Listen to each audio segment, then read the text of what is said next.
Hello बच्चों, let's read the question. कह रहा for which of the following parameters the structural isomers C2H5OH OH and CH3 would be expected to have same values. देखो ये दोनों ना structural isomers हैं बच्चों। ये क्या है? इथेनॉल है। ओके बच्चों, और ये क्या है? डाइमिथाइल ईथर है।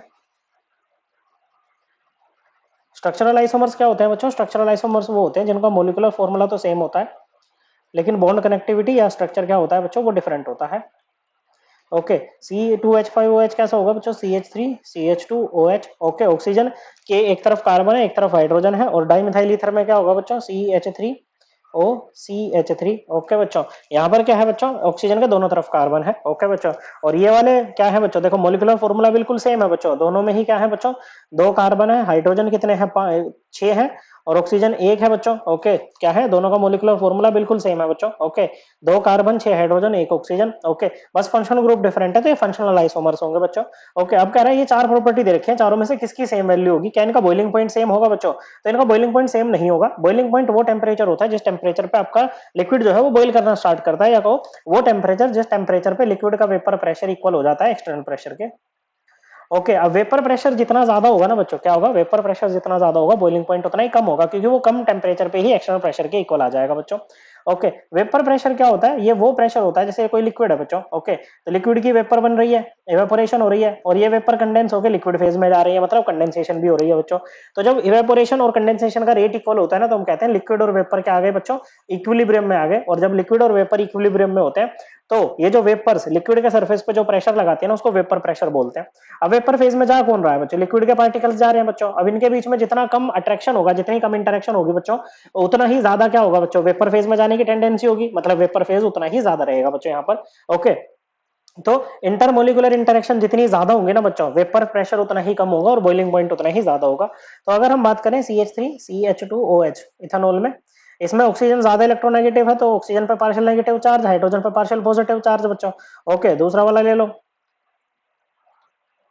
इसमें भी ऑक्सीजन पर partial negative, partial positive, opposite charges separated by some distance. क्या बन गया बच्चों? डाइपोल। तो इनके बीच में जो इंटरेक्शन होगी क्या होगी? Dipole dipole interaction. लेकिन इसमें जब हाइड्रोजन किसके बीच में? ऑक्सीजन फ्लोरीन या नाइट्रोजन के बीच में फंस जाता है बच्चों, तो क्योंकि ये बहुत ज्यादा इलेक्ट्रोनेगेटिव होते हैं, तो पार्शियल चार्जेस का मैग्नीट्यूड बहुत ज्यादा हो जाता है, और इस इंटरेक्शन का मैग्नीट्यूड भी बहुत ज्यादा बढ़ जाता है, जिसके कारण हम इसको एक अलग से ही नाम दे देते हैं, हाइड्रोजन बॉन्डिंग इसको बोलते हैं। ओके, तो यहाँ पर क्या हो रही है? Hydrogen bonding. वहीं अगर डाइमिथाइल ईथर में बात करें बच्चों, तो देखो यहाँ पर पार्शियल नेगेटिव, ये पार्शियल पॉजिटिव बच्चों। ओके, ऑक्सीजन ज्यादा इलेक्ट्रोनेगेटिव होता है कार्बन से। ऐसे ही इसमें दूसरे वाले में हो जाएगा बच्चों, ये partial negative partial positive, dipole बन गए। तो यहाँ पर तो सिंपली डाइपोल डाइपोल इंटरेक्शन है, और हाइड्रोजन बॉन्डिंग का मैग्नीट्यूड डाइपोल डाइपोल इंटरेक्शन से ज्यादा होता है। तो आपके इथेनॉल के केस में क्या होगी बच्चों? के इंटरमोलिकुलर इंटरेक्शन स्ट्रॉन्ग होंगी, तो बॉइलिंग पॉइंट क्या होगा बच्चों? इथेनॉल का ज्यादा होगा। ओके बच्चों, क्या होगा? जो बॉइलिंग पॉइंट है वो इथेनॉल का ज्यादा होगा बच्चों। ओके, क्या होगा बच्चों? इथेनॉल का ज्यादा होगा। दूसरा है सोल्यूबिलिटी। सोल्यूबिलिटी क्या होती है? सोल्यूबिलिटी होती है amount of solute that can be dissolved in a particular amount of solvent at a given temperature. तो मान लो वाटर में, जैसे सिंपली अगर सोल्यूबिलिटी लिखा हुआ है, तो वाटर में सोल्यूबिलिटी की बात हो रही है बच्चों। तो सोल्यूबिलिटी भी ना बच्चों इथेनॉल की ही ज्यादा होगी बच्चों। ओके, लाइक डिसॉल्व लाइक वाले प्रिंसिपल से जाए बच्चों, तो H2O में ओके क्या होती है बच्चों? इसमें भी partial negative partial positive. Okay, इसमें भी क्या होती है बच्चों आपके पास में? एक तो हाइड्रोजन बॉन्डिंग होती है। ओके, बॉन्डिंग का जो मैग्नेट जो बॉन्डिंग का नेचर है ना बच्चों, वो इथेनॉल में और वाटर में दोनों में सेम है। और इथेनॉल जो है ना वाटर के साथ में क्या कर लेता है बच्चों? हाइड्रोजन बॉन्डिंग कर लेता है बच्चों। सोलवेंट के साथ इंटरेक्शन जितना ज्यादा अच्छा होगा ना, उतनी ही बढ़िया क्या होगी बच्चों? सोल्यूबिलिटी उतनी ही ज्यादा क्या होगी बच्चों?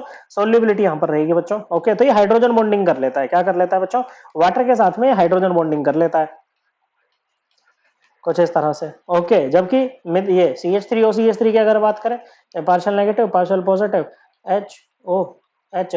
ओके बच्चों, यहाँ पर पार्शियल नेगेटिव पार्शियल पॉजिटिव। तो ये देखो, अगर यहाँ कहने को तो अगर यहाँ से कह सकते हैं भाई ये भी हाइड्रोजन बॉन्डिंग हो रही है, तो ये तो यहाँ पर भी है ना बच्चों। और इसमें तो मतलब दो हाइड्रोजन बॉन्ड बन रहे हैं बच्चों, और यहाँ पर तो केवल एक ही बन रहा है ना बच्चों, अगर कहने को कहो इसको क्या हाइड्रोजन बॉन्ड है।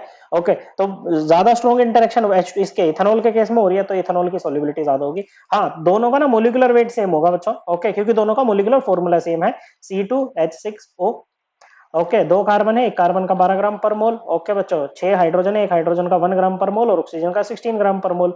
तो आ जाएगा 24 + 6 + 16, कितना आ जाएगा 46 ग्राम पर मोल, ये आ जाएगा, ये दोनों का सेम रहेगा और यही हमारा क्या होगा बच्चों, आंसर भी होगा बच्चों। विस्कोसिटी क्या होती है बच्चों, विस्कोसिटी होती है जैसे लिक्विड है, लिक्विड का एक फ्लो होता है ना, लेमिनार फ्लो। ओके, कि लेयर वाइज हमारा लिक्विड फ्लो करता है, तो एक लेयर दूसरी लेयर को जो फोर्स ऑफ फ्रिक्शन देती है ना बच्चों, उसी को बोलते हैं विस्कोसिटी।